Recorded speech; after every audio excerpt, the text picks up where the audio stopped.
Naantay kita na magsalita dahil gumagawa na naman ng kwento na kabalbalan itong tinatawag mong ate noon. Good morning, Riley. Inaantay kita, Tina. Dahil alam mo ang totoo, alam natin ang totoo. Pero anong pinapalakad na naman nitong Renilyn?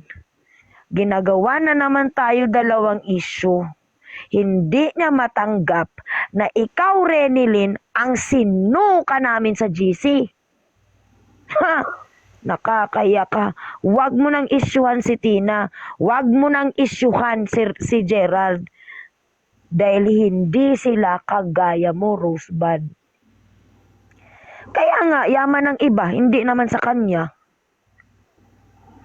I-flex mo ang puti, kilikili mo kaysa kay Bituin. Kaysa sa akin. Ngita ka.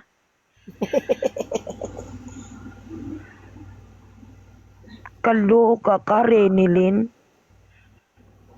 Ang piniflex yung yaman na iba. Yung yaman na... Isa lang ang ilagay sa ulo.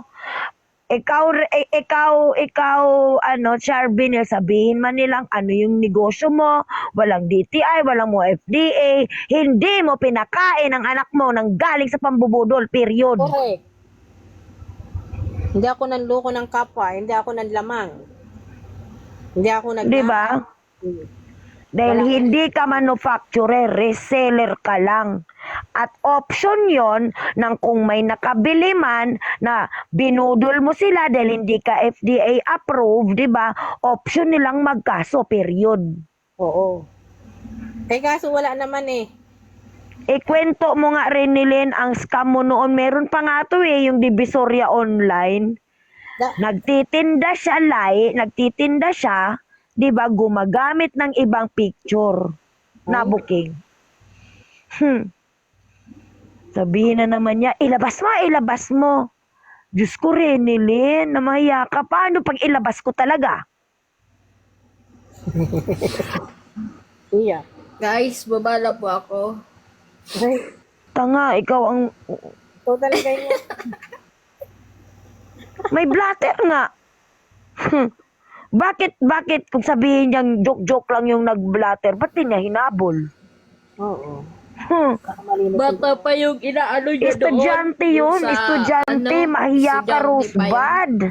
Yung ginamit? Sa isa lang ang maipangangalandakan ko kahit Sa ganito pulis pa yun, ako. diba?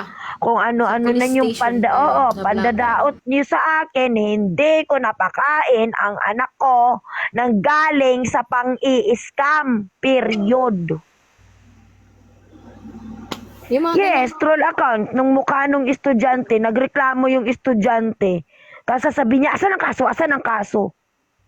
Sus, Ginoo ko, Renilyn. The fact is, may legit blatter at kung hindi totoo, ikaw sana ang nagwawala. True. Pinapatawa mo ko, day. Huwag ganun, day.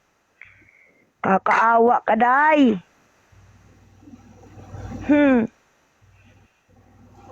Nakakaawa ka. Madi, alam mo ba, tinanong ko pa si Rosebud? Si Principals, tanongin kita. Maganda ba yung tsura ni Principals? Makinis pa? Mabango? Sabi pa niya. Alam mo, ibigay mo na lang yung mga kinis-kinis sa kanila kung ano, hay Adonai. Ibigay mo na lang yan. Makikita naman ng tao. Nasagot niya, hindi. Yung totoo, ang pangit ng balat niya. Tawa ako ng tawa dun eh. Uy, Len, huwag mo sasabihin kahit kanino yun. Ganyan ang style niya. Ganyan talaga ang style niya. Yan ang pattern ni Rosebud.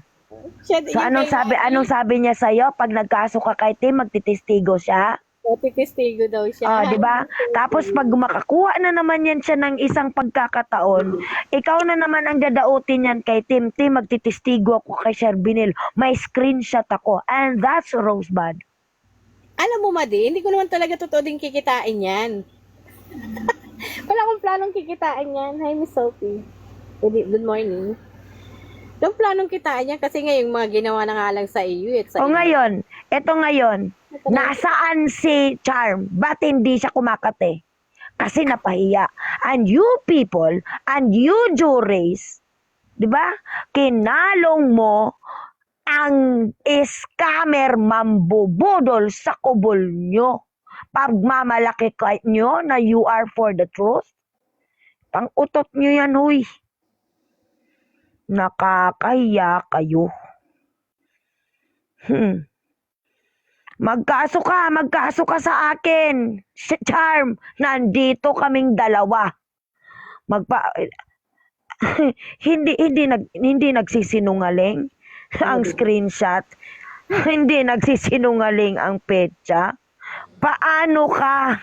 May sakit sa matres. Kakaiba na naman mga sakit. Ng December, kakaiba na ng mga sakit. Lumalabas Si modus Jojo na nila. naman, nagko-comment na naman si Jojo. May umiiyak na naman daw. Ay, ni Jojo. Wala pa alam, hindi mag-iyak-iyak. Yan tayo ang babright nyo, but you cannot identify fully sino yung umiyak at sino yung nag-iyak-iyakan dahil takot na. Sino yung Nasubran sa nagtapang-tapangan. talino nga eh. Nasubran sa talino, nagimbobo ang puta.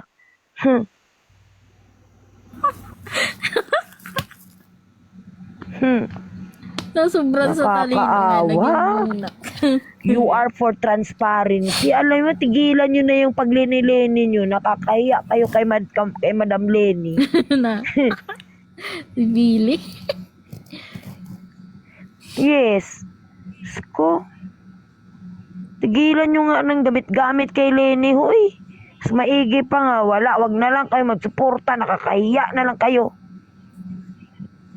Hindi na nga din. Ay, good na nga yan eh. For me if Lenny will not run, nakakasama. Masakit. Kasi kailangan natin ng kagaya niya sana. Nasa higher position. Pero unfair na sa kanya eh.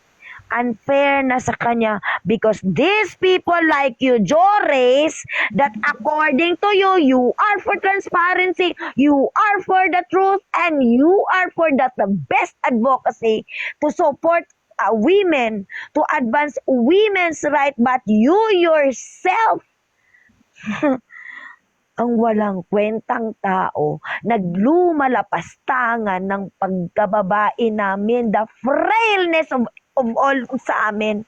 Bakit? You allow these people around you to malign Sophie, to malign me, to malign Charvinel, to malign Gomer.